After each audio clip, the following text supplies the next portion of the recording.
Hello, everyone. So today we would be discussing a paper which is on intermittent computing. Um, so, oops. Yep. So the name of the paper is a simpler, safer programming and execution model for intermittent systems. It's been worked upon by researchers from Carnegie Mellon and University of Washington. And the whole idea behind this paper is the development of a programming paradigm which kind of enables us to have better intermittent computing. So before diving directly into the paper, let's familiarize ourselves with some terminologies that might be useful during the course of the explanation. So the first being intermittent operation. So the very basic definition is that intermittent power is when the power is not continuous. So in a sense, intermittent operation refers to a process or system that operates with pauses or breaks in between periods of activity. So it's like instead of running continuously, now your program it runs for some time and then has periods of inactivity in between. So it's like on, off, and in such similar cycles. So the next term is energy harvesting. So energy harvesting is the process of capturing and converting various forms of energy from the surrounding environment into usable electrical energy. Now, this harvested energy can be stored or directly utilized to power electronic devices or systems. So, in a sense, harvested energy technologies are typically used in situations where traditional power sources like batteries or maybe power grid electricity are impractical or unavailable. The next thing is state persistence. Now, since the power supply is not continuous, your program execution is going to be halted as soon as it loses power. So state persistence refers to the ability of a system or application to retain and remember its current state or data even after it has been shut down or restarted. So in computing terms, state refers to the collection of data that represents the current condition or configuration of a program. Now, this includes variables, settings, registers, any interrupt settings, or any such information. The next is program consistency. So, program consistency refers to the property of a program to maintain a predictable and reliable behavior under varying conditions. So, a consistent program behaves in a manner that aligns with user expectations and system specifications, and it produces reliable results and it maintains data integrity. So, for a consistent program, you know what the output is going to be. You can predict its output. So, there are various different forms of consistency like functional, data, interface, behavioral, and so on. So, for us, program consistency is whether we get our desired output or not. Now, when it comes to all of this, we have quite a few options in the memory. I mean, we have quite a few different types of memory when it comes to using intermittents. Right now, till now, maybe when it's continuous power, we never think exactly of which memory do we need to store our program in. But when it comes to intermittent power and especially state persistence, the type of memory we use plays a very vital role.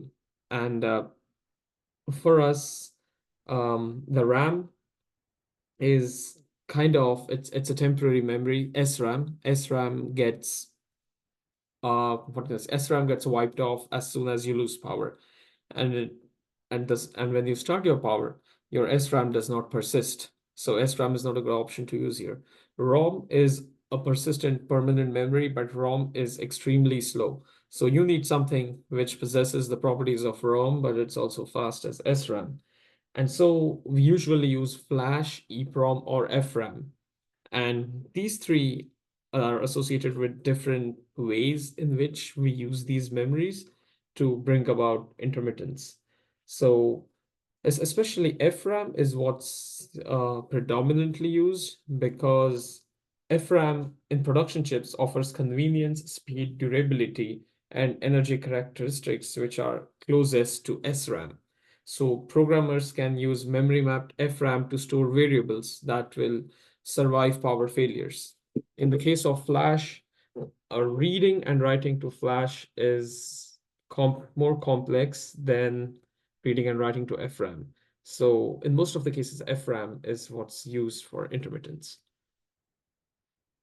Now, let's go to the main paper idea. Um, and in this paper, the researchers discuss what they call DINO, which is death is not an option, which is a new programming and execution model that addresses persistence and consistency challenges. So in DINO's programming model, programmers insert task boundaries to subdivide long-running computations into meaningful shorter tasks, such as maybe let's say if we want to sample a sensor or manipulate an important buffer, then you split this big action into smaller actions and you specifically put task boundaries. So, and now tasks are dynamically formed spans of instructions between task boundaries. And this is something which the programmer decides. And then tasks have well-defined semantics. So let's say the program's state at a task boundary should be consistent with the completed execution of the task that precedes it.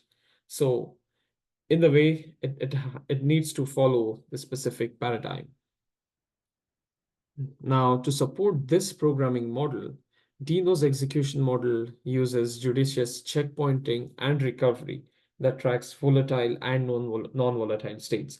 We would be discussing more on checkpoint later in the slides, but this approach is kind of different than the previous systems that involved tracking only the volatile state and permit consistency violations involving non-volatile state.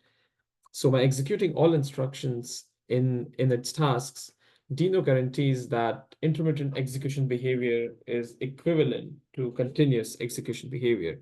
And so this paper puts forth its three major contributions, which is two ways to model intermittence, which is namely concurrency and control flow.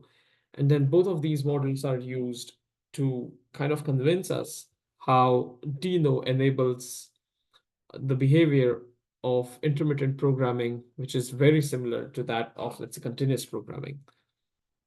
And I'd say a vital piece of this is those task boundaries, so which provide task-based programming and task atomic execution to avoid consistency violations under intermittent power. And then finally, the authors evaluate a working prototype of DINO, including a compiler and runtime system for embedded energy harvesting platform. And then we evaluate DINO on diverse real-time systems and show that it kind of guarantees efficiency. So now, before jumping right into how the architecture of DINO is, intermittent execution comes with certain key challenges. And these key challenges uh, are fundamental. These are unsolved challenges which kind of disturb the program consistency. Or let's say you're running a particular task and you lose power, so what do you do after that? So a key difference between intermittent execution and continuous one is that reboot is not the end of an intermittent execution. In a continuous execution, your program's running, and let's say you can have a reboot task at the end of your program, but then you are continuously getting power before getting interrupted. But in intermittent computing, you kind of get interrupted even before you finish your program.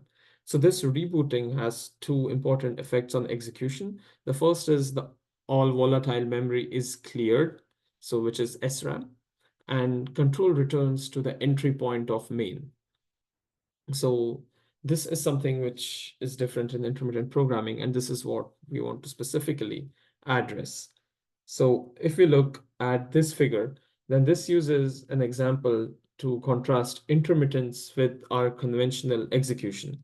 So the key difference between an intermittent execution and a continuous one is again that reboot is not the end of an intermittent execution. Now, between reboots, instructions execute sequentially, as in a standard execution model. But a reboot may occur before, during, or after any instruction. And this is something which we kind of need to address here. So non-volatile state retains its contents across reboots, and periods of execution are on the order of a few hundred to a few thousand machine instructions, which are in line with the intermittence characteristics. So within this specific execution model, we focus on certain methods to conceptualize the DINO execution. So part A of the program is what our source program is, and B is how it's going to run under a continuous execution, which runs the program to completion.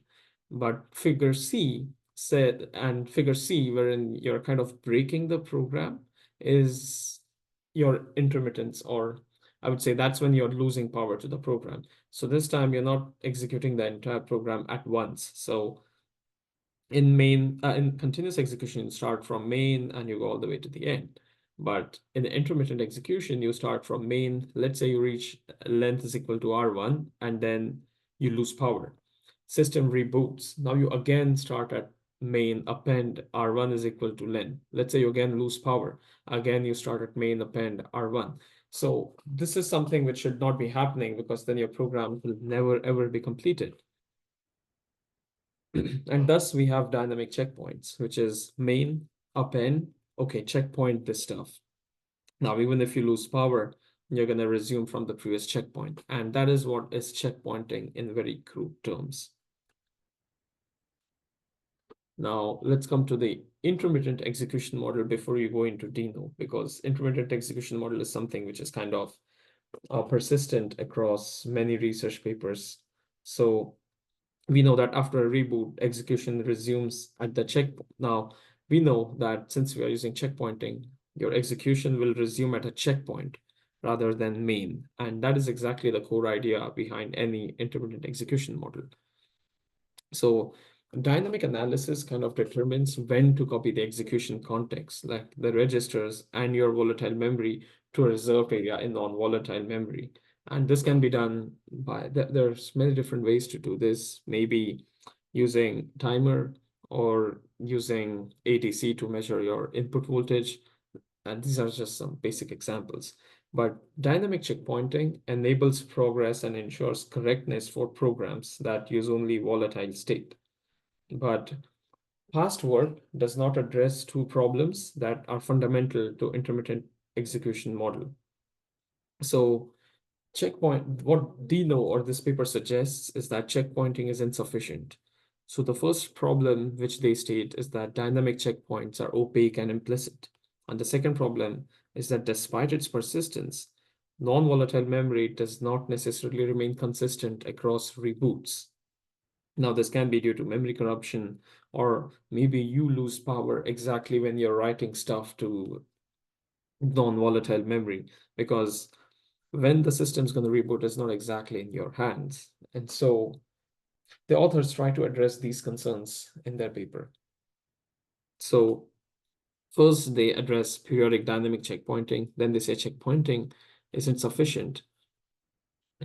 And one of their arguments in this paper is they're trying to model intermittence as concurrency.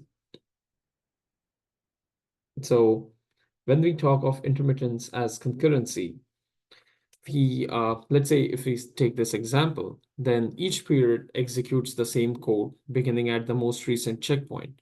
But if concurrent periods are scheduled, then your program is gonna kind of concurrently run the same line at the same time. And when the execution halts, it's gonna continue at the line where it lost power.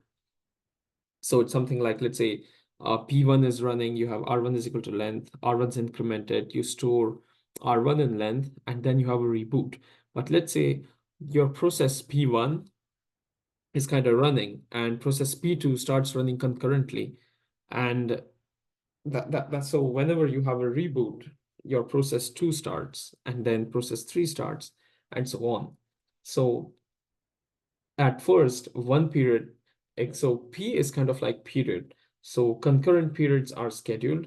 Then let's say at first, one period executes and all others are unscheduled.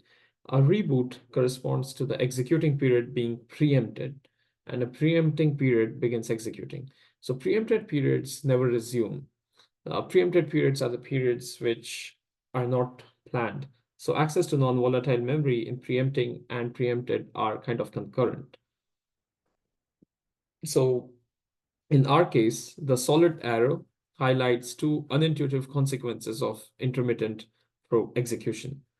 So the second execution period, P2, preempts the first execution period, P1, after P1 completes the write to the non-volatile memory, so which is the variable len. Now, this causes something which we call a data race with P2's read of length. So concurrent accesses may form data races.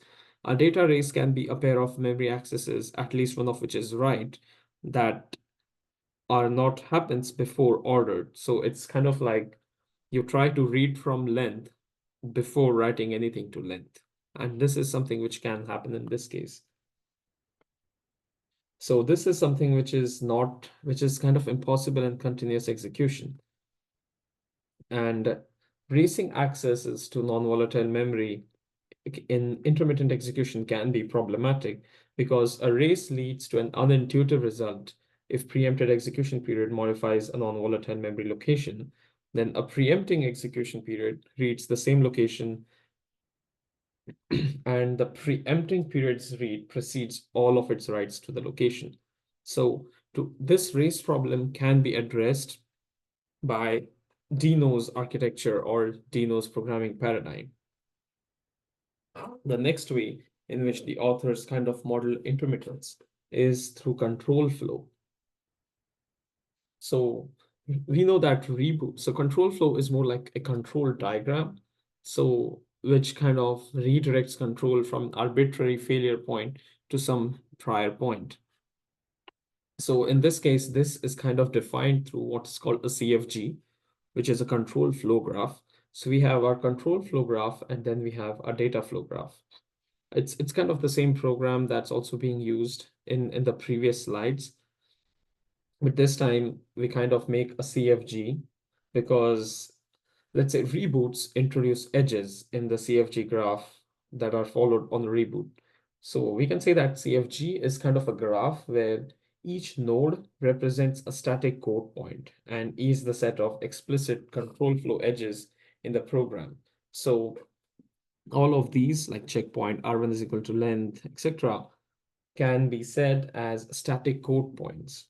And let's say the CFG for this program, which is kind of shown in the figure with implicit failure-induced control flow edges. So the possible checkpoints are dotted boxes, and a failure-induced edge begins at each code point and targets each possible checkpoint.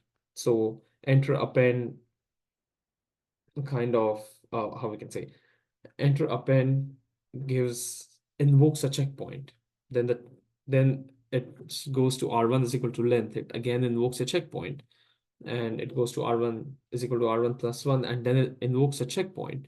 So every time it invokes a checkpoint, it kind of decides whether this checkpoint is a valid checkpoint or not.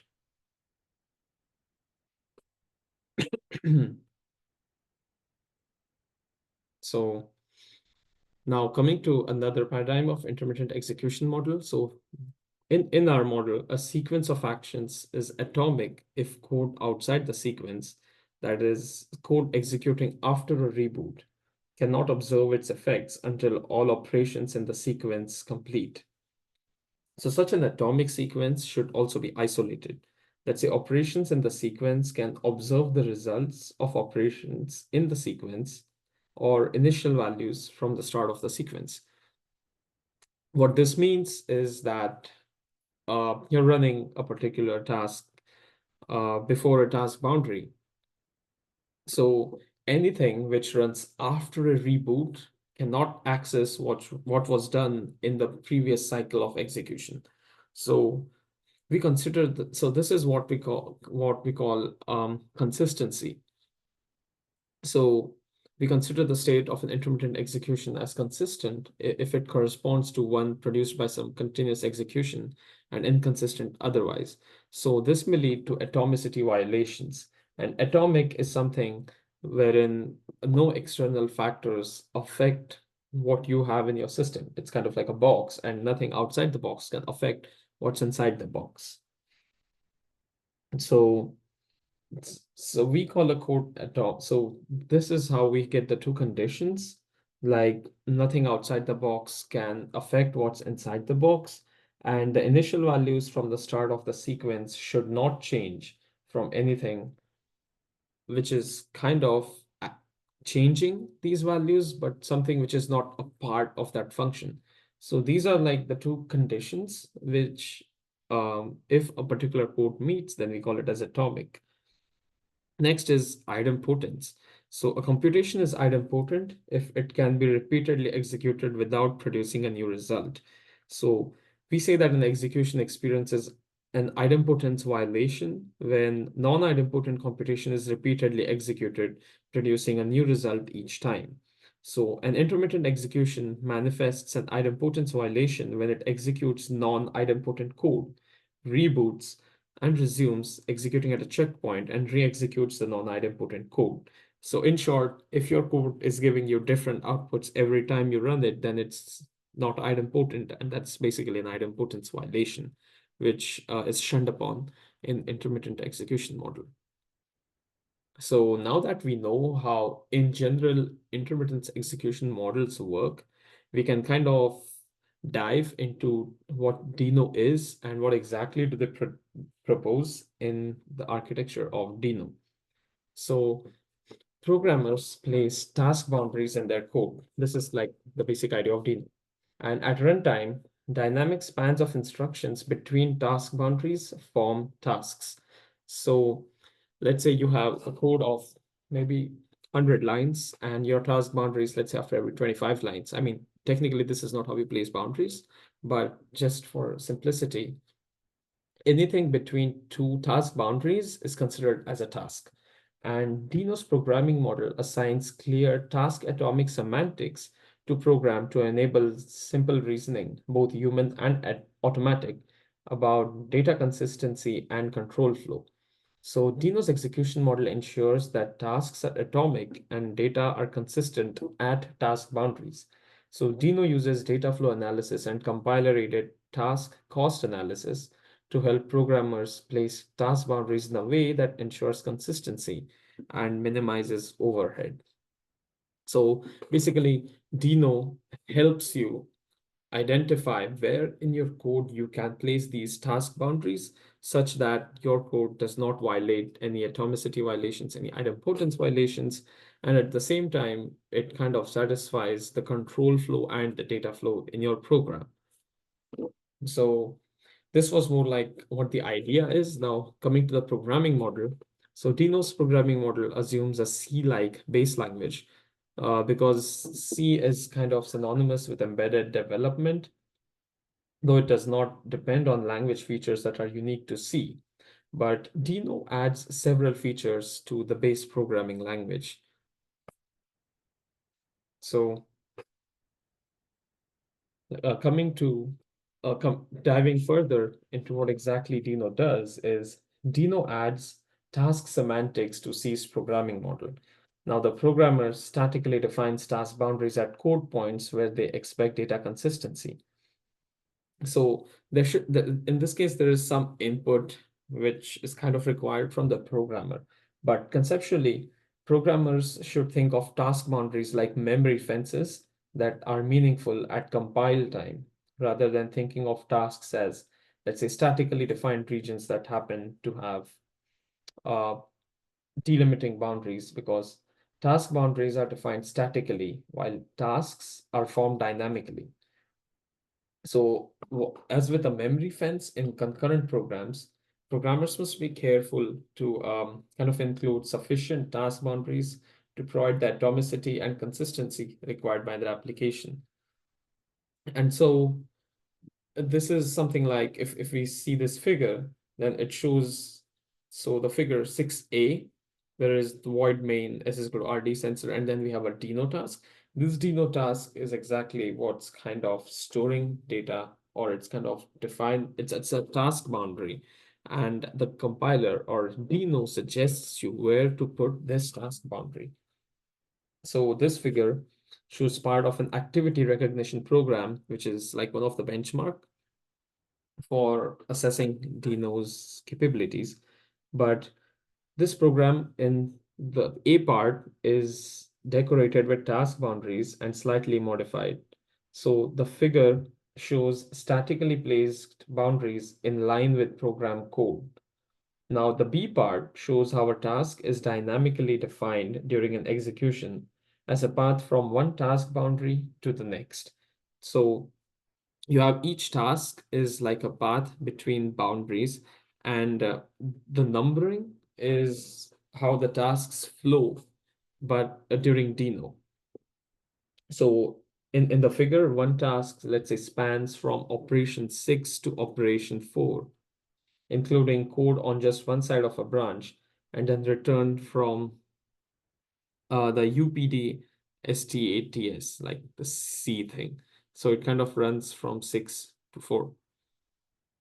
And then, so A shows you static task boundaries, B shows tasks which are formed dynamically from these boundaries, and C shows how task boundaries are failure-induced control flow targets in a control flow graph. So technically, C is the same representation as B, but this time it's in the form of a control flow graph.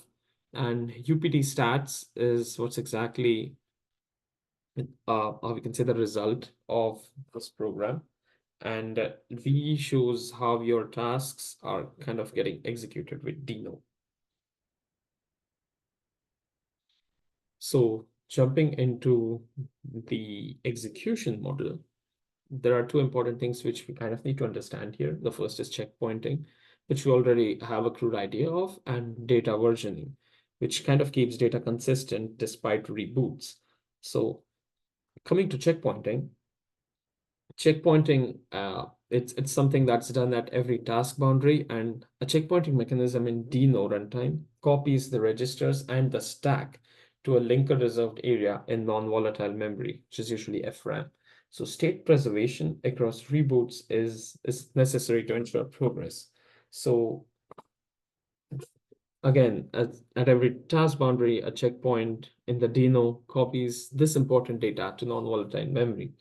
And these checkpoints are double buffered so that newly written checkpoints supersede prior ones only after being completely written. This was something which we discussed in one of the previous slides, wherein if you're writing something to a buffer and you lose power, then that buffer is kind of like corrupted, or that's an inconsistent buffer. So you need to discard it. And that's why we have a double buffer mechanism so that newly written checkpoints kind of overwrite the previous ones only after they are completely written. And to protect against failures during checkpoint, the final operation of a checkpoint is to write um, let's say a fake value that must be intact, not a fake value, it's kind of like a dummy value that must be intact for a checkpoint to be considered restorable. This is something like a flag or a Boolean flag or something. So in contrast to dynamic checkpointing, which was described, DINO takes checkpoints only at statically placed explicit task boundaries. So capturing execution context in a non-volatile checkpoint at each task boundary ensures that volatile data are consistent across reboots.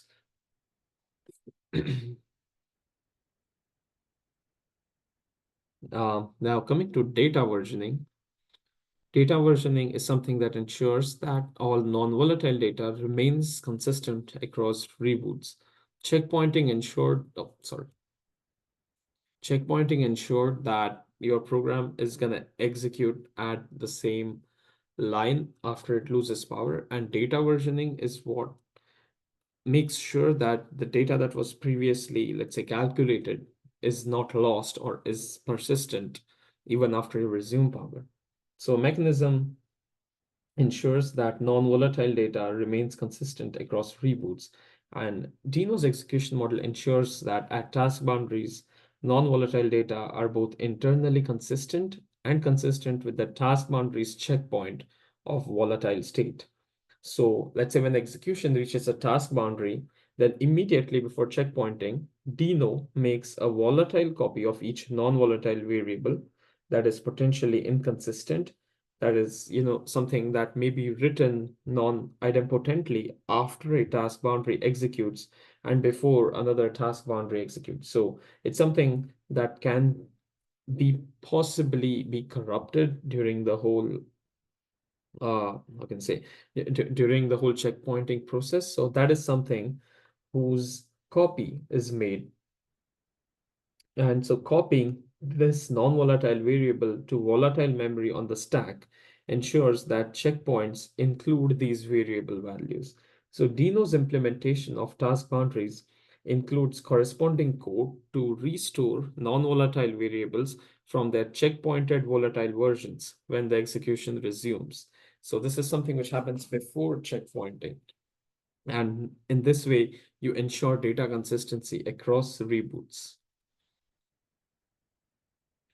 Now, coming again to control and data flow graphs. So DINO's versioning and checkpoint prevents atomicity violations and idempotence violations by design. How? We discussed about the data versioning and the checkpointing.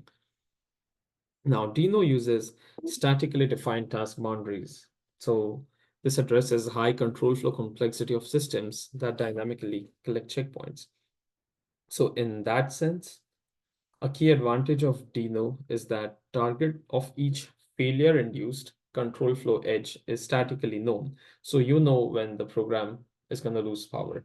But so you place the task boundary, um, as per when you know that the model is going to lose power. But with dynamic checkpointing, there is a control flow graph edge from each point in the program where a reboot can occur. So it's kind of difficult to determine where you should place your boundaries with dynamic checkpoint. But with DINO, there is an edge from each point where a reboot can occur to only those task boundaries that reach the point in the graph. So you kind of model where your execution is going to go. And that is exactly what this control flow graph is. And with DINO, this edge can only point to another uh, task. So in in in in a non-DINO environment, you might have multiple outputs going away from a node, but with DINO, you only have outputs that are going to other task boundaries. And task boundaries are definitely lesser than the number of lines which you have in your code. So in that sense, DINO's task atomicity eliminates the failure-induced non-volatile data flow suffered by intermittent executions. And these edges are eliminated because tasks are atomic and isolated. So DINO's simpler control flow and absence of failure-induced data flow simplifies reasoning about failures. But then again, we need to have some feedback on task boundary placement because task boundaries introduce checkpointing and versioning overheads. Naturally, these things are not required in a continuous program. But in intermittent programming, you have an additional task of writing this to a non-volatile memory, and that in itself requires some energy and takes some overhead. So DINO requires programmers to manually place task boundaries, which make implicit control flow explicit. But it also suggests that programmers think about cost of tasks in two ways, like a task boundary overhead and a failure recovery cost. So DINO exposes these costs with compiler warnings, and this is something which they stated is a change they make to some fundamental things in C. That is, now task boundaries introduce checkpointing and versioning overheads, but the checkpointing overheads increase with the size of the stack. And versioning overhead increases with the size of non-volatile data accessed in a task. So DINO's compiler emits a warning for each boundary that can be moved to a point of lower cost, example where the stack is smaller. And then again, the second cost dimension is that failures of actions such as IO actions may be expensive to repair. So making such tasks very short and minimizing unrelated actions minimizes this risk. So DINO's compiler emits a warning when a task includes access to a peripheral register, indicating likely non-idempotent hardware use. Now, this might be either an input from an ATC or an input from a button or audio input or anything. This suggests that programmers try to construct task boundaries as close as possible around this access. And so all of this is just an effort to make the program as idempotent as possible. Now, this was the whole idea. Let's come to how exactly DINO is implemented. So we talked about DINO giving you warnings. We talked about DINO placing have we talked about DINO in terms of placing task boundaries, but what exactly is it? So DINO has two components. It has a compiler that analyzes programs and inserts DINO's runtime code, and a runtime system that directly implements the DINO execution model, including checkpointing, data versioning, and recovery. So we can say that if we first look into compiler, so the DINO compiler is a series of passes for the LLVM compiler framework. So the DINO compiler uses data flow analysis to identify potentially inconsistent data that must be versioned at a task boundary. How it does this? It does this with the control flow graph. Now it translates programmer-defined task boundaries into calls into the DINO runtime library. And then it analyzes task boundary placement and suggests changes to reduce runtime and checkpointing cost. So in that sense, the compiler determines for each task boundary which potentially inconsistent variables must be versioned to provide consistency upon resumption. So if we say then, mathematically speaking, then for each non-volatile store, let's say S to a location LS, the analysis searches backwards along all control flow paths until it hits a most recent task boundary on each path. Now, since we've already established that DINO tasks are atomic, then the analysis of each path can stop when it finds a task boundary.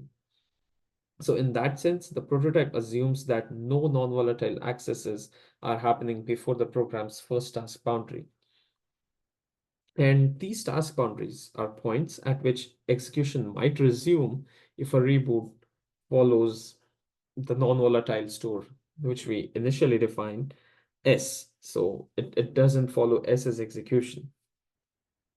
I mean, this is kind of difficult to understand at first, but this just means that which you kind of know what variable was returned to the volatile memory if you travel the control flow graph and you hit the most recent DINO task. And that, if you hit the most recent DINO task, then you kind of get a whole you kind of get a whole log, not a log file, it's kind of wrong, but you kind of get an information as to what stuff was stored in the non-volatile memory. Now the programmer inserts task boundaries, which are also called the DINO task. Now encountering such a call, the DINO compiler first determines the set of non-volatile variables to version using the analysis in the in what we discussed in data versioning. But then it then replaces the call to DINO task with calls into DINO's runtime library that version the relevant non-volatile state, which is the DINO version, and checkpoint volatile state, which is DINO checkpoint. So the program is linked to DINO's runtime library that implements these functions. So those are like the key functions of this compiler. So that is identifying potentially inconsistent data, and that we do with LLVM passes, compiling task boundaries, and then analyzing the task cost. Now we also have DINO's runtime. So DINO's runtime system is what implements the checkpointing and versioning required by its execution model.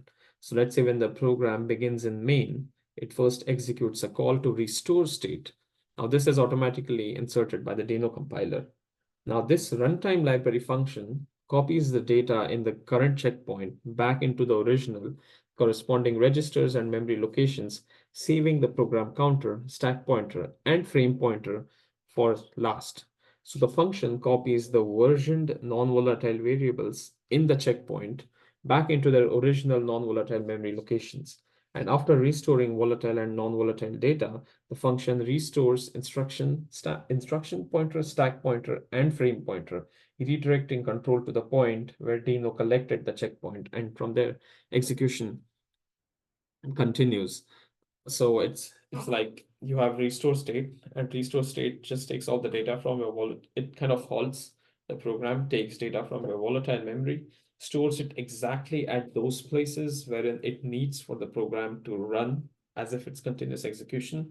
And once all of that is done, it moves the instruction pointer, stack pointer, and frame pointer back to your main function, and your main function executes till the time it hits another DINO task.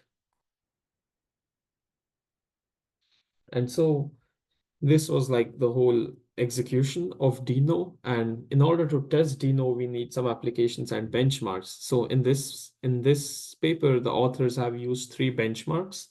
So the first is a machine learning based activity recognition system, which they took from a previous published work, and they run this on intermittently powered WISP hardware platform, which is kind of called WISP. So the WISP harvests radio frequency with a dipole PCB antenna that charges a small capacitor via charge pump.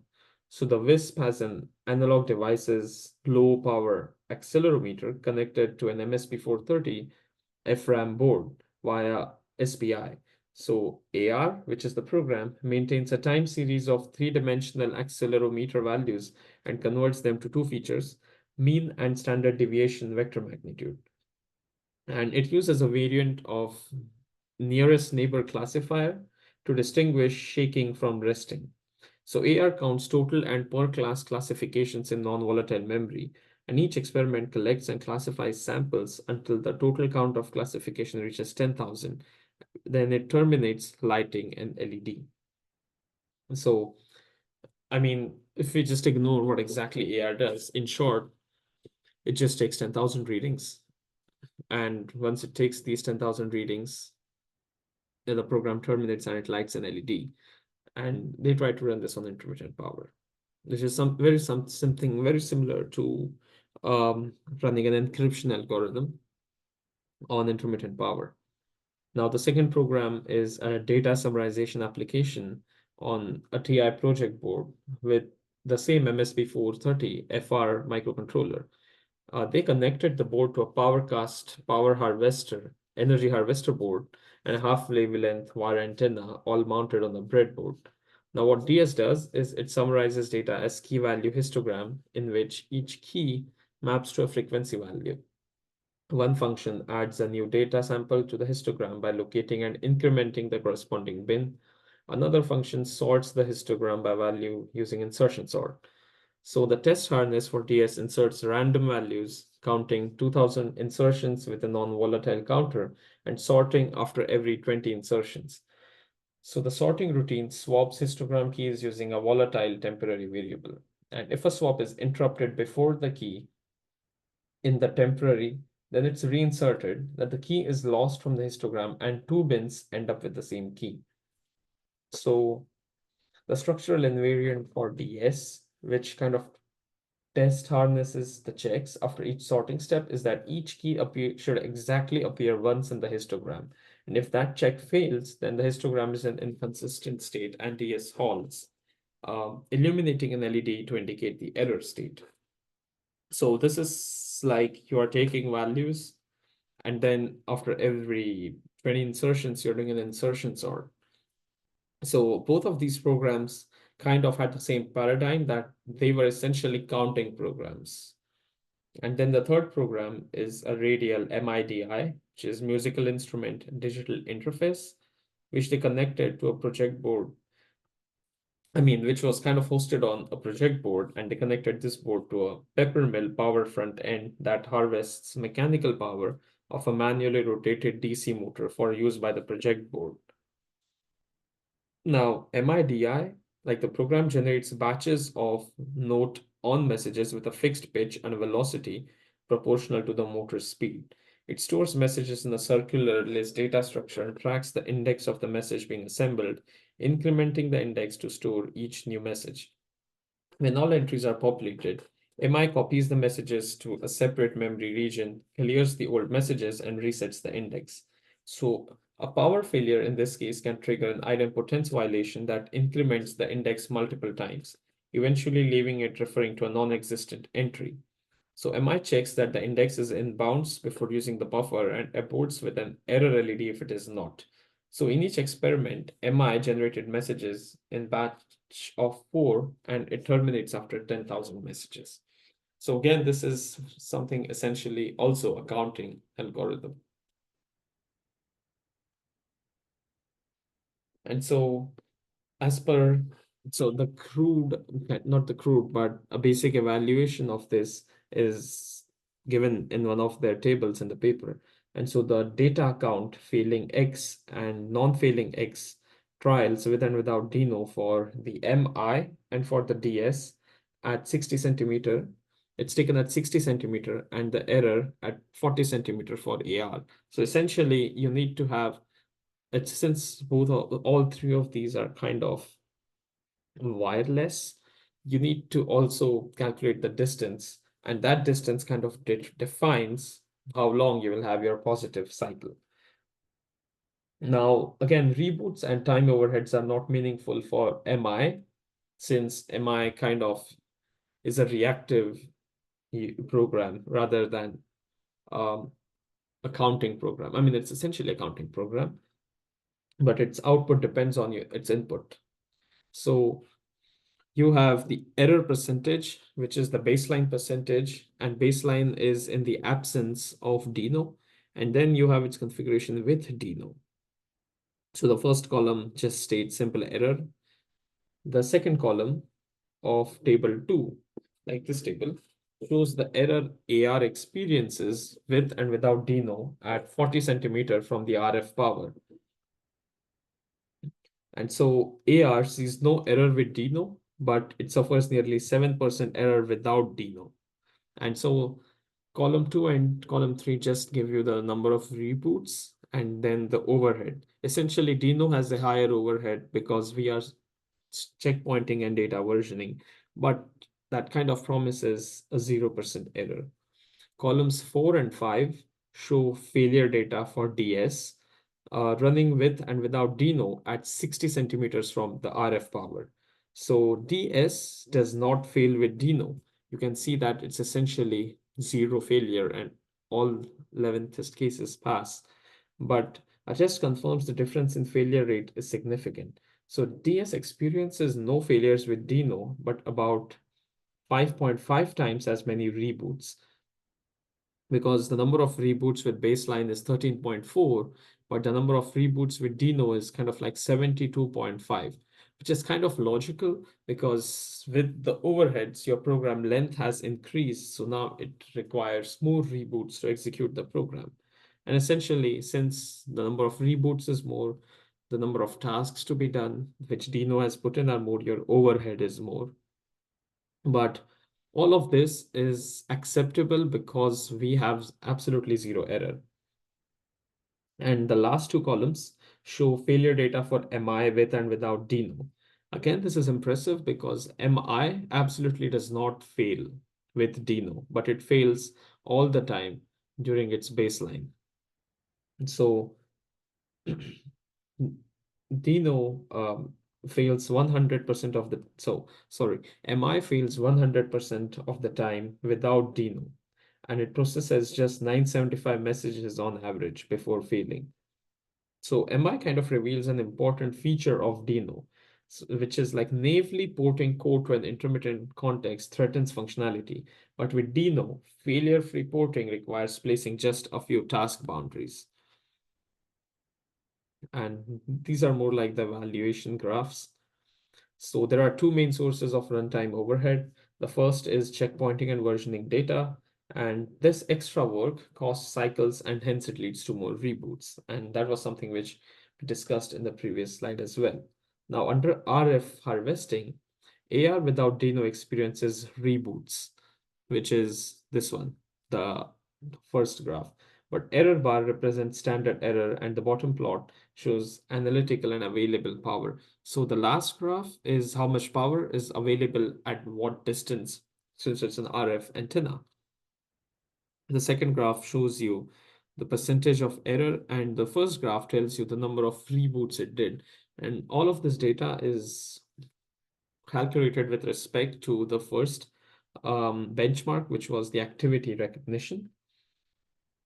And then again, the last graph is something which has to do with control data flow. So this shows a CDF of points where execution may resume after a reboot for all instructions in all the three benchmarks. So you can see that for DINO, The number of points where execution might resume is small, never more than 4, and in most cases just 2. Whereas for dynamic checkpointing like Mementos, which was a previous paper, the number is much higher. And this was what we discussed in one of the previous slides, wherein in your control flow graph, your outward arrows, like where your program will go from before a particular reboot, is now defined by DINO tasks rather than, let's say, any arbitrary point in the program. And that's why your program has does not have any atomicity violations now. And this graph kind of proves that, because again, with DINO, the maximum number of points it might resume is never more than 4. And then coming to the result statements. So the first important result is that DINO enforces consistency. We saw that in whether it be MI or it be DS or it be AR, your error is extremely small. In fact, in MI, your error is 0. Again, in DS, your error is 0. Your error is 0 in AR too. So DINO enforces consistency. But at the same time, DINO imposes reasonable overheads. Again, going back to that, your overhead was 1.8 times in AR and 2.7 times in DS. So at the expense of consistency, DINO is also imposing some overheads on your program. DINO reduces control complexity. This can be said by this last graph, wherein the number of points wherein your program can hop to is extremely small. So your control complexity now reduces with DINO. And the fourth being DINO helps place task boundaries, because DINO's compiler sends you warnings wherein you haven't necessarily placed tasks. So it kind of aids you or helps you to place task boundaries. So these four are like the main statements of DINO. And this is what the whole paradigm of DINO rests upon. And so the other related works which are similar to DINO are maybe pertaining to whole system persistence, which uses a capacitance-backed volatile memory to provide flush on failed semantics to an entire operating systems. Even DINO provides persistence for arbitrary data, but it does so without any additional hardware. We have another papers which are quick recall and Mementos, which kind of aim to make computational RFIDs viable for general purpose applications. But both dynamical checkpointing volatile data to non-volatile memory, preserving it across failures. Now, unlike DINO, neither of these systems address inconsistencies in non-volatile memory. Also, both Mementos and Quick Recall kind of dynamically decide when to checkpoint heuristically at loopback edges and function returns. So by contrast, DINO checkpoints at each programmer-defined task boundaries. And so DINO has fewer failure recovery targets. There's another thing called, there's another thing called eidetic. Eidetics are checkpoints in ASICs that operate intermittently, and it optimizes checkpoint placement and frequency of checkpointing at runtime based on energy conditions. Then there is something called PMFS, which is similar to persistent memory write barrier and implements a file system for block persistent memory. Another related work is NV heaps, which considers the safety of memory mapped non-volatile heaps, focusing on pointer integrity, and provides a programming construct for non-volatile transactions. Now, DINO's task atomicity could be implemented along with NV heaps generational locks, but DINO's operation is fundamentally different from heap management, since, again, embedded systems generally avoid dynamic allocation. And the last related work is Kill, which adds non-volatile cache to the memory hierarchy to speed up persistent memory with in-place updates to large data structures that persist in cache until they're flushed to backing storage. So these were like some of the related works along with DINO. And so some applications that work on consistently powered devices may execute surprising failure modes, but when they run on intermittent power, they can offer other inconsistencies. So as energy harvesting becomes a viable way to power computing platforms, with next generational non-volatile memory, ensuring data consistency under intermittent power will be crucial. And that is exactly where DINO plays a big part, because DINO simplifies programming intermittently powered applications by reducing complexity, reasoning failures, and actually enforcing data consistency. And so in that sense, DINO lays the basic groundwork that can serve as a basis for future work on programming and system stack for intermittently executing devices. So that was the future work which they have kind of proposed in DINO. But then this was all about DINO, which was a paradigm for intermittent computing. So this was all in the explanation for this paper. Thank you so much.